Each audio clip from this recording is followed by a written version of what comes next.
నమస్తే. Welcome to Pallavi TV.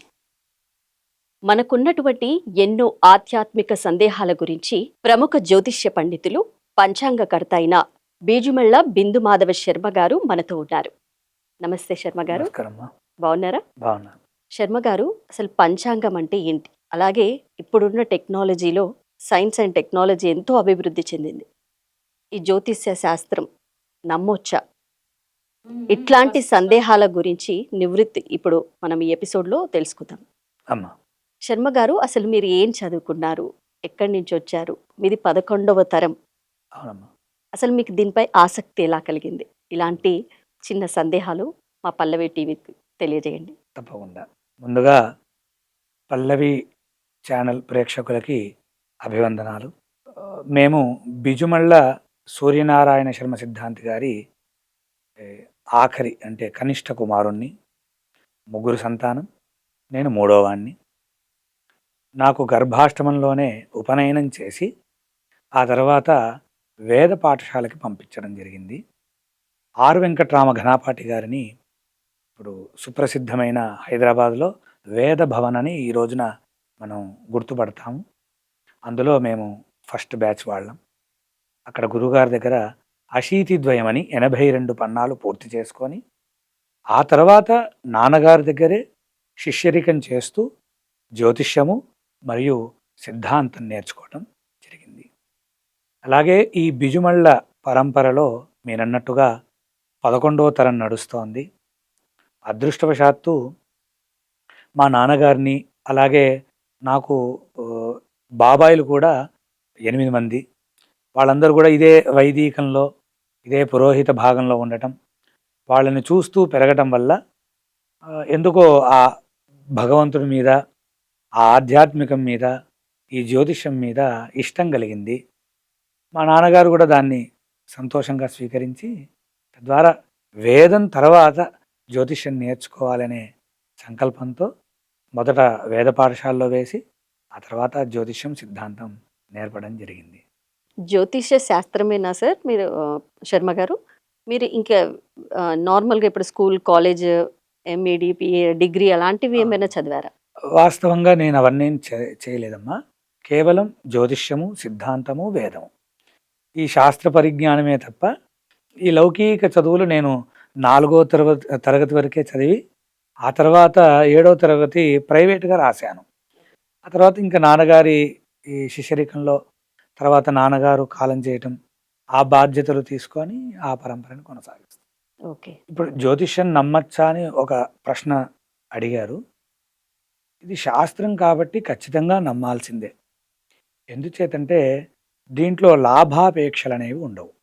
జ్యోతిష్యంలో ముఖ్యంగా ఎవరు చెప్పినా, ఎవరు ఏ విధంగా చెప్పినా కూడా శాస్త్రాన్ని మాత్రమే మనం అనుసరించాలి. శాస్త్రంలో ఏ విధంగా చెప్పబడిందో అదే నమ్మాలి. ఉదాహరణకి వేదానికి కన్ను లాంటిది జ్యోతిష్యం. కాబట్టి కన్ను ఏం చేస్తాయి?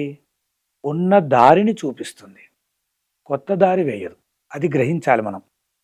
అంటే జ్యోతిష్యం ఆ జాతకపరంగా మంచి చెళ్ళు అనేది చెబుతుందే తప్ప కొత్తగా అమోఘంగా జరిగిపోతుంది, అద్భుతంగా జరిగిపోతుంది అనేది ఉండదు.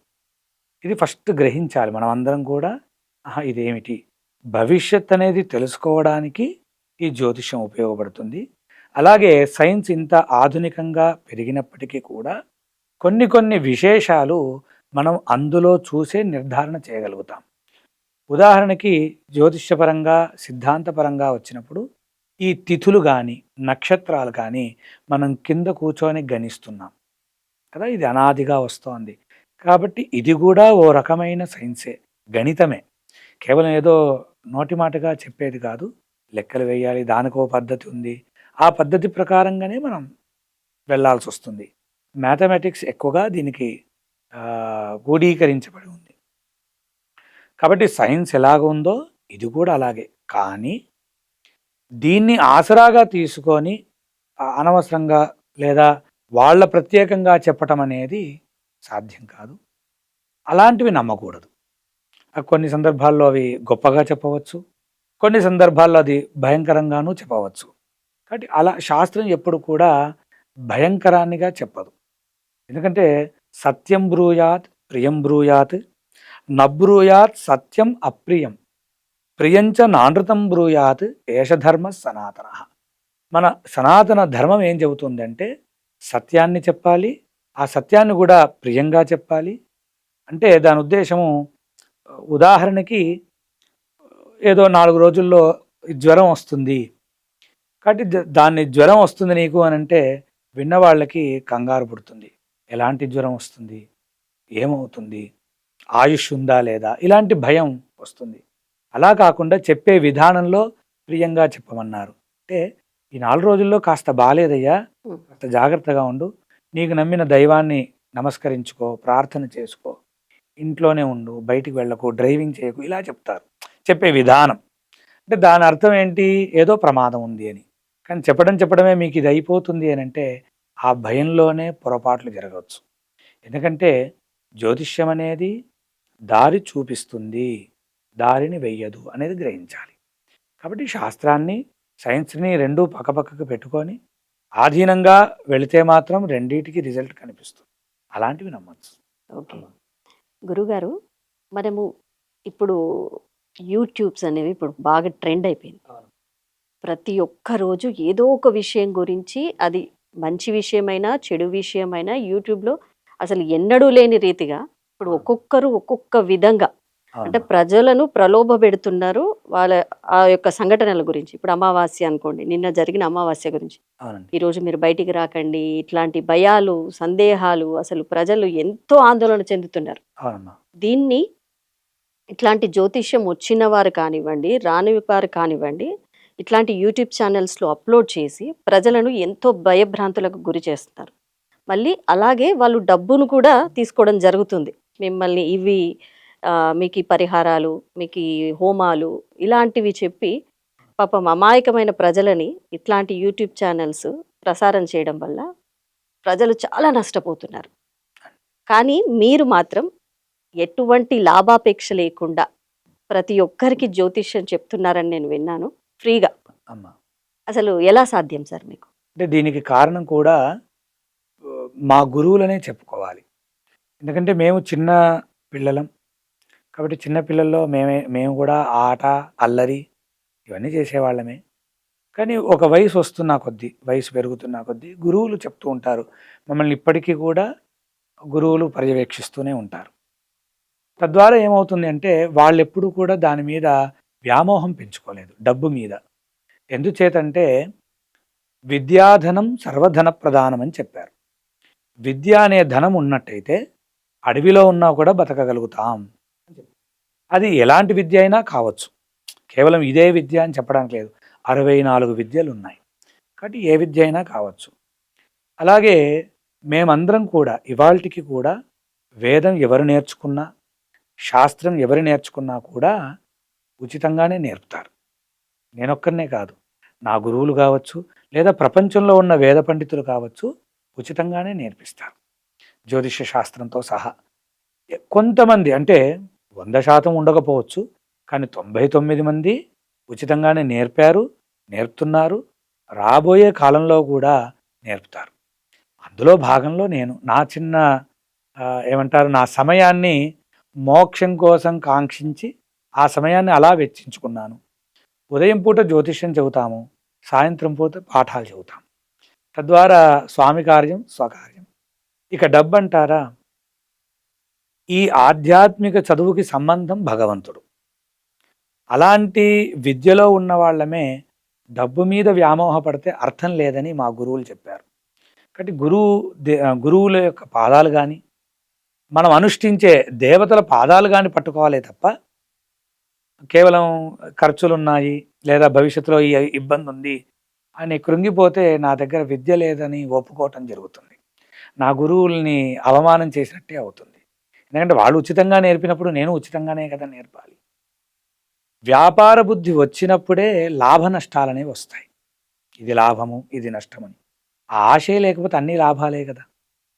కాబట్టి ఆ ఉద్దేశంగా మా గురువులు నేర్పిన పద్ధతిలో నేర్పడం జరిగింది. తద్వారా భయం అనేది లేదు. అది ఆశించినప్పుడు భయం వస్తుంది. యూట్యూబ్ ఛానల్లో ముఖ్యంగా జ్యోతిష్యాన్ని శాస్త్రీయ పరంగా చెప్పిన వాళ్ళకి ఇబ్బంది లేదు. అది వ్యాపార ధోరణిగా చెప్పినప్పుడే సమస్య.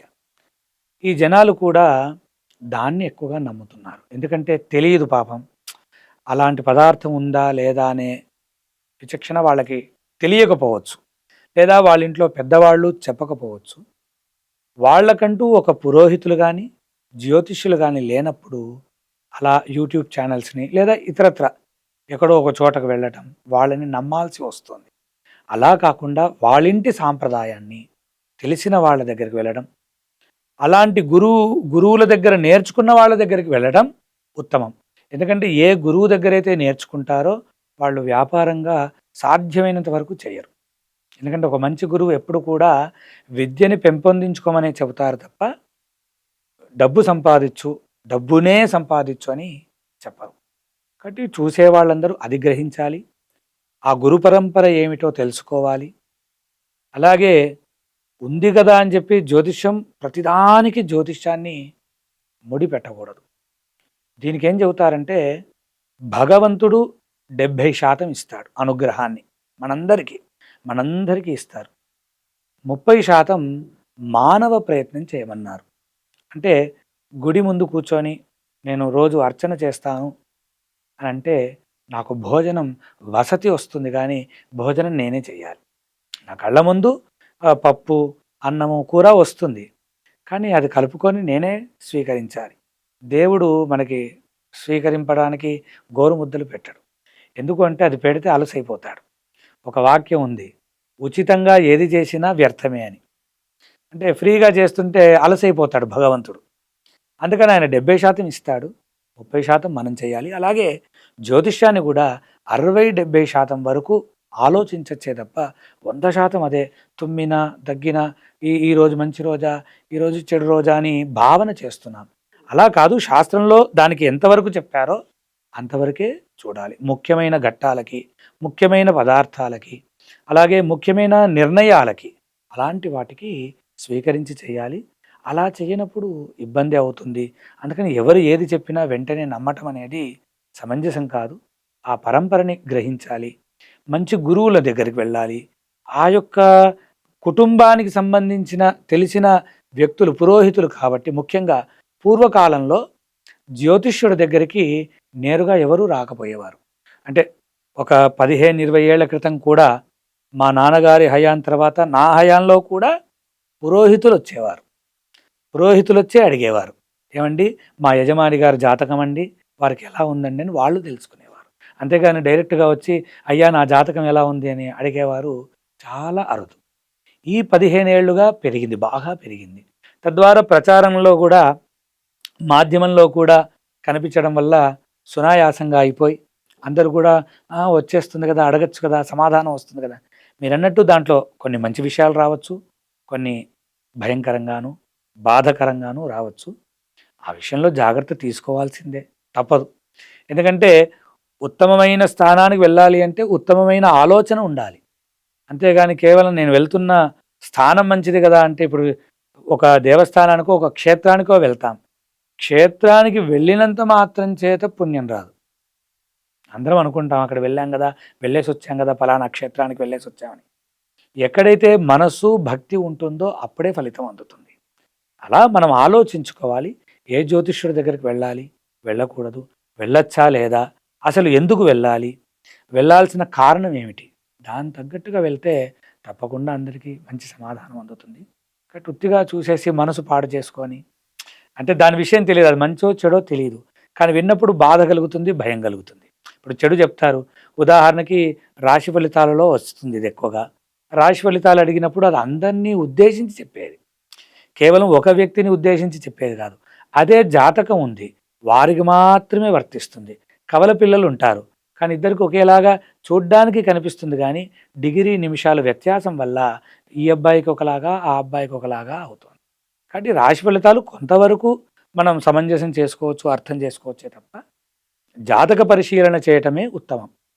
అంతేగాని అది మూఢంగా నమ్మేసి తర్వాత జ్యోతిష్యం అంతా ఇంతే, వ్యాపారం అయిందని శాస్త్రాన్ని అనకూడదు.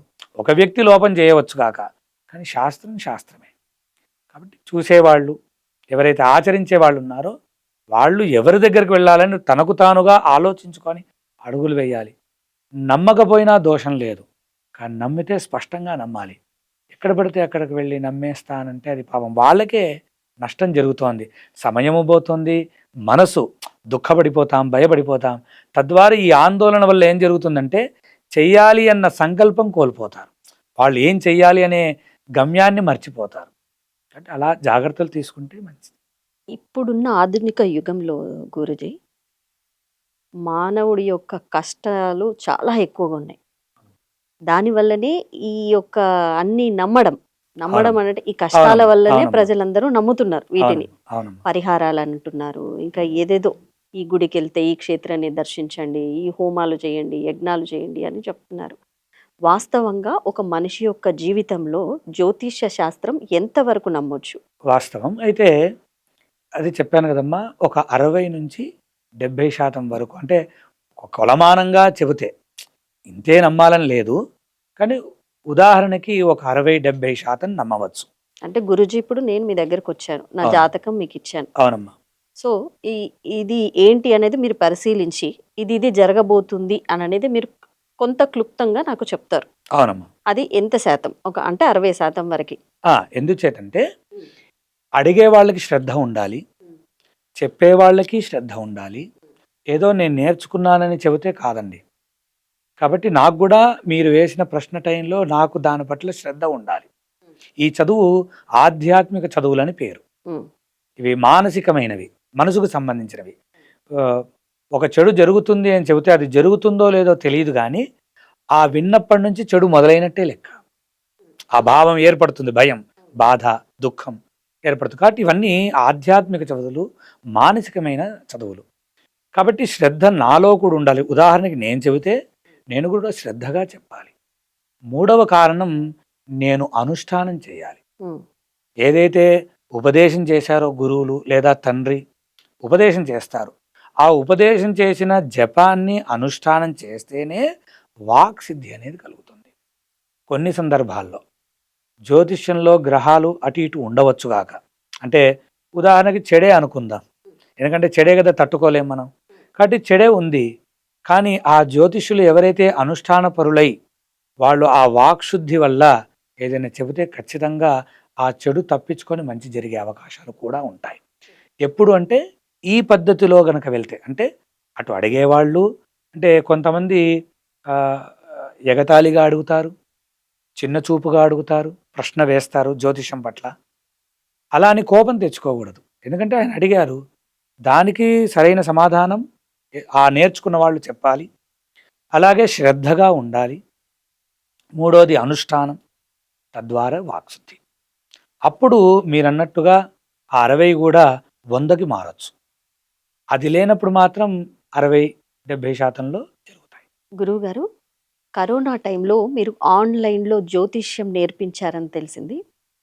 అలాగే ఇంకొక ప్రశ్న ఏంటంటే, కుల మతాలకు అతీతంగా జ్యోతిష్యం నేర్చుకోవచ్చా? అమ్మా, ఈ యొక్క సందేహం నివృత్తి చేయండి గురు. తప్పకుండా. ఇప్పుడు ఆ కరోనాలో నేర్చుకున్న వాళ్ళు కూడా అన్ని వర్గాల వారు ఉన్నారు. ఎందుకంటే ఇక్కడ వేద మంత్రం రాదు కాబట్టి ఆ రాని చోట కొన్ని నియమాలు ఉన్నాయి. వేద మంత్రం వస్తే కొన్ని నియమాలు ఉన్నాయి, మంత్రశక్తి వచ్చినప్పుడు కొన్ని నియమాలు ఉన్నాయి. జ్యోతిష్యము పాఠంగానే ఒక చదువుగా నేర్పిస్తున్నప్పుడు అందరము నేర్చుకోవచ్చు. అలాగే ఉపాధి రంగం అనేది వచ్చినప్పుడు వ్యాపార బుద్ధితో మాత్రమే నేర్చుకోకూడదని నియమం పెట్టాం. ఉచితంగా నేర్పాము, కానీ అందరంటారు ఉచితంగా నేర్పినప్పుడు గురుదక్షిణ ఇవ్వాలి కదా అని అడుగుతారు. శిష్యులు కూడా అడుగుతారు, గురుగారు మరి ఏదో ఒక దక్షిణ ఇవ్వకుండా ఎలా చెబుతారు, ఇదంతా అబద్ధం అని అనిపించవచ్చు. కానీ సత్యంగా కూడా ఆ నేర్చుకున్న వాళ్ళని అడిగితే కూడా తెలుస్తుంది. గురుదక్షిణ ఒకటే, మీరు వ్యాపారం చేయకండి అని చెప్పటం. వాళ్ళు అంటే స్వచ్ఛంగా ఆ నేర్చుకున్నది సత్యంగా చెప్పాలి. అనుకూలంగా చెప్పమని శాస్త్రం చెప్పట్లేదు ఎప్పుడు కూడా. అంటే వచ్చిన వాళ్ళని ఏదో మైమరిపించడం కోసం చెప్పొద్దు. ఉన్నది చెప్పండి, నేర్చుకున్నది చెప్పండి, ఇదే గురుదక్షిణ. అంతేగాని దాన్ని అడ్డు పెట్టుకొని వ్యాపారంగా చేయటం సమంజసం కాదు. అంటే కులము, మతము, వర్ణము ఏవీ లేవండి, అందరం నేర్చుకోవచ్చు. ఎందుకంటే ఇది పాఠంగా నేర్చుకుంటున్నాం కాబట్టి అందరూ నేర్చుకోవచ్చు. ప్రత్యక్షంగా కూడా నేర్చుకోవచ్చు. ఆ టైంలో అంటే ప్రత్యక్షంగా రాలేని పరిస్థితి కాబట్టి పరోక్షంగా నేర్పడం జరిగింది. కొంతమందికి విష్ణు సహస్రనామం నేర్పియడం జరిగింది. కొంతమందికి సుందరాకాండ నేర్పియడం జరిగింది. దాంట్లో భాగంగా జ్యోతిష్యం కూడా. ఇప్పుడు మళ్ళీ ఈ మాఘమాసం నుంచి మొదలుపెట్టాలని ఒక గ్రూప్ ఆగింది. అంటే ఏదైనా నేర్చుకోవాలి అంటే నేను నేర్పగలిగేది ఏదైనా ఉచితమే. ఏదైనా కేవలం జ్యోతిష్యమనే కాదు. ఏది నేర్పినా ఉచితమే.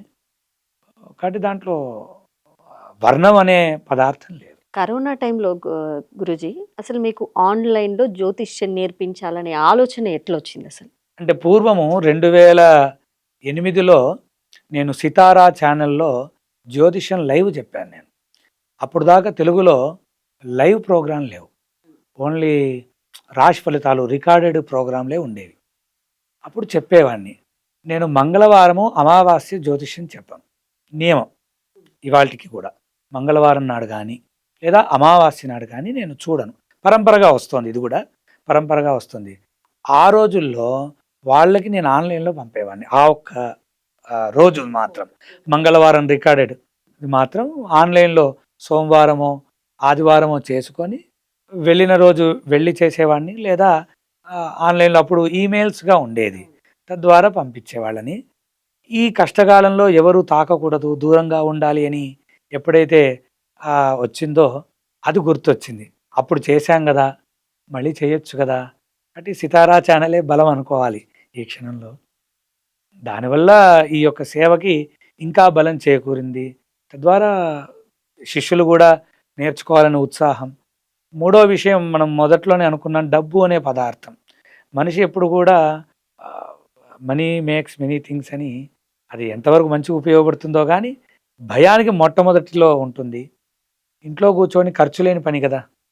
నాకు డబ్బు ఇచ్చినా ఇవ్వకపోయినా వారికి ఖర్చు లేకుండా ఉంటుంది కదా అనే సంకల్పం ఏర్పడి మొదలుపెట్టడం జరిగింది.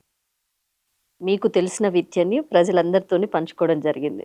అంతేనమ్మా. ఇంకా చెయ్యాలి. ఓకే. శర్మ గారు, ఇక ముందు మీరు ఇలాంటి కార్యక్రమాలు జ్యోతిష్యపరంగా గానివ్వండి, పంచాంగకర్తలు అట్లాంటివి నేర్పించడం గానివ్వండి, ఇంకెలాంటి కార్యక్రమాలు చేయబోతున్నారు? ఒక గురు శిష్యుల బంధంలో మాత్రము ఆధ్యాత్మికంవి ఏవైనా నేర్పాలనే ఉంది. ఆలోచన అలాగే ఉంది. దాని యొక్క ఏమంటారు వచ్చే శిష్యులు కూడా అలా కోరుతున్నారు. దీంట్లో వయోభేదం కూడా లేదు. ఈ వయసు వాళ్ళే నేర్చుకోవాలని ఏం లేదు. చిన్న నుంచి పెద్దవాళ్ళ దాకా శ్రద్ధ ప్రధానం. అదొకటి జరుగుతోంది. స్వయంగా అంటే నాకంటూగా అనుకున్నప్పుడు ఇక్కడి నుంచి ఒక 75 కిలోమీటర్లో ఆలేరు అనే గ్రామం ఉంది. అక్కడ కొలనుపాక అనే గ్రామం ఉంది అందులో మండలంలో. అక్కడ ఒక చిన్న గోశాలగా పెట్టుకున్నాము స్వతహాగా. గోవులన్నీ ఎవరు ఇచ్చినవో, ఎవరో డబ్బిచ్చినదో కాదు. కేవలం నా శక్తి కొలది అనారోగ్యంగా ఉన్న వాటిని కొనేవాడిని. అలా దాదాపు 38, 39ని కొన్నాను. కేవలం నా సంపాదనలో. మీరు పుణ్యం చేస్తే ఎలా? మరి నేను పుణ్యం చేసుకోవాలి కదా! నేను ఓ వ్యక్తినే కాబట్టి అలా పెద్ద డబ్బయ్యేదాకా దాచిపెట్టి కొనేవాడిని. 38 దాకా కొన్నాను. ఇప్పుడు కొనటం లేదు. ఒక 2 ఎకరాలు తీసుకున్నాను అక్కడ. ఆ 2 ఎకరాల్లో ఈ గోసేవ జరుగుతోంది. అలాగే గోపాలకృష్ణుడిని ప్రతిష్ఠ చేయటం జరిగింది. ఆ కారణం కూడా ఏంటంటే అందరూ కూడా వీళ్ళు వాళ్ళని లేకుండా వాళ్ళు స్వహస్తాలతో కృష్ణుడికి అభిషేకం చేసేట్టుగా, వాళ్ళుగా అర్చనలు చేసేటట్టుగా అక్కడ ప్రతిష్ఠ చేయటం జరిగింది. కాబట్టి అక్కడ గోసేవ, అలాగే గోపాలకృష్ణుడికి సేవ చేసే విధంగా. ఇంకో కోరిక ఏమిటంటే ఎవరైతే వృద్ధాప్యంలో ఉన్నామో, అంటే వయసులో పెద్దవాళ్ళు అవుతున్నారు, పిల్లలు విదేశాలకు వెళ్ళటమో లేదా వేరే రాష్ట్రాలకు వెళ్ళి ఉద్యోగాలు చేయటం, తద్వారా ఒక తెలియని దూరం పెరుగుతోంది తల్లిదండ్రులకి, పిల్లలకి. కారణం ఏదైనా కావచ్చు, కుటుంబ పరిస్థితులు. అలాంటి వాళ్ళు అక్కడ ఉచితంగా ఉండాలి, నేను ఆ సేవ చేయాలి. నాకు తల్లిదండ్రులు ఈ రోజు లేరు. తద్వారా తల్లిదండ్రులంటే పిచ్చి, ప్రేమ. సాధ్యమైనంత వరకు ఏదో చెయ్యాలని, ఒకే వంట, ఒకే భోజనం అందరం చెయ్యాలనే సంకల్పం. దీంట్లో కూడా మతము, కులము, వర్ణము లేదు. ఇది సంకల్పం, భగవంతుడి కృప. ఈ సంకల్పం నెరవేరాలంటే ఎంతో ఖర్చుతో కూడుకున్న వ్యవహారం. చాలా చిన్న సంకల్పం ఏం కాదు మీది. కంపల్సరీ ఆ సంకల్పం నెరవేరాలని కోరుకుంటున్నాం గురూజీ. తప్పకుండా. అలాగే గురుజీ, ఇప్పుడు మీరు చెప్పారు గోశాల ఉంది కొలన్పాక దగ్గర అని అనేసి. యాక్చువల్‌గా మీ దగ్గర జ్యోతిష్యం నేర్చుకోవాలన్నా, మిమ్మల్ని దర్శించాలన్నా, మీ యొక్క ఏదైతే సంకల్పం ఉందో, ఇట్లా డైరెక్ట్‌గా ఎంతోమంది సేవలు చేసుకోలేరు. అంటే ఒక సంస్థని స్థాపించి, మీకున్న ఆలోచనలు కొంతమందికుంటాయి. కానీ వాళ్ళు వ్యక్తిగతంగా అమలు చేయలేరు. ఇప్పుడు సపోజ్ అన్నదానాలుంటాయి, ఏదైనా విశేష పర్వదినాలుంటాయి. అట్లాంటి వాటికి కొంత డొనేషన్ ఇవ్వాలని అనుకుంటారు ప్రజలు. ఏదో ఒక రూపకంగా గోసేవ చేసుకోవడానికి ఇవ్వండి. మిమ్మల్ని ఎలా అప్రోచ్ అవ్వాలి? అంటే మీ అడ్రెస్ ఏంటి? అసలు మీరు ఎక్కడుంటారు? మీ దగ్గర జ్యోతిష్యం నేర్చుకోవడానికి, శిష్యరికం చేయడానికి వచ్చేవారికి మీ యొక్క అడ్రెస్ తెలియజేస్తే పల్లవి టీవీ ద్వారా. అమ్మ. తప్పకుండా. ఆహ్, మొదలు బిజుమళ్ళ సిద్ధాంతి గారు అనంటేనే గుర్తుపడతారు. నాన్నగారి పరంపర కాబట్టి. సీతాఫల్ మండి సికింద్రాబాద్‌లో సీతాఫల్ మండిలో శ్రీదేవి నర్సింగ్ హోమ్ అని ఉంటుండేది. ఇప్పుడు అది విశాల్ మార్ట్‌గా మారింది. దాని ఎదురుగానే రోడ్డు మీదనే ఇల్లు. సీతాఫల్ మండిలో ఎవరినైనా ఆవుల అయ్యగారు అని అన్నా మీకు అడ్రస్ చెప్తారు. అలాగే అక్కడ సంప్రదించొచ్చు. బిజుమళ్ళ దర్శిని అని యూట్యూబ్ ఛానల్ ఉంది. దాని ద్వారా కలవచ్చు. అలాగే గోక్షేత్రంకి కూడా రావచ్చు, నేరుగా రావచ్చు. దీనికి కూడా ఎవరైనా మీరన్నట్టుగా ఎవరైనా సహాయం చేద్దామన్నా, సేవ చేద్దామన్నా ట్రస్ట్ ఉంది. డైరెక్ట్ ట్రస్ట్‌కే ఇవ్వాలి. నాకొచ్చి ఒక్క రూపాయి ఇవ్వకూడదు. ఎందుకంటే నేను తీసుకోను. కాబట్టి ఏదున్నా ట్రస్ట్ ద్వారానే. తద్వారా 80G కూడా ఎగ్జెంప్షన్ ఉంది. సంస్థ ఉంది. ఎందుకంటే నా తదనంతరం కూడా జరగాలని సంకల్పం. కేవలం నేనేదో ఉన్నప్పుడు చేసేసి, ఎందుకంటే ఈ దాంట్లో ఒక ప్రశ్న వేస్తాను. ఈరోజు గోసేవ కూడా కొద్దిగా వ్యాపార ధోరణికి అవును. వెళ్తోంది బాగా. అవును. అవును. కాబట్టి ఎవరినైనా అడిగినా కూడా అది తప్పు అవుతోంది. అందుకని ఎవరిని అడగట్లేదు. ఒకవేళ అలా వచ్చినా మంచి మనసుతో వాళ్ళ అనుకూలం. వాళ్ళ ఇష్టంగా వాళ్ళు ఆర్థిక పరంగా చేయవచ్చు సంస్థకి. శ్రీ మాతాపితృ గోక్షేత్రం. ఆ గోక్షేత్రం పేరు కూడా శ్రీ మాతాపితృ గోక్షేత్రం అని ఉంటుంది. మీరు వెబ్‌సైట్ ఉంటుంది. తద్వారా కూడా మీరు సంప్రదించవచ్చు. ధన్యవాదాలు గురూజీ. మాకున్నటువంటి ఎన్నో ఆధ్యాత్మిక విషయాల సందేహాలను నివృత్తి చేశారు. మళ్ళీ కలుద్దాం గురూజీ. నమస్తే. నమస్కారం.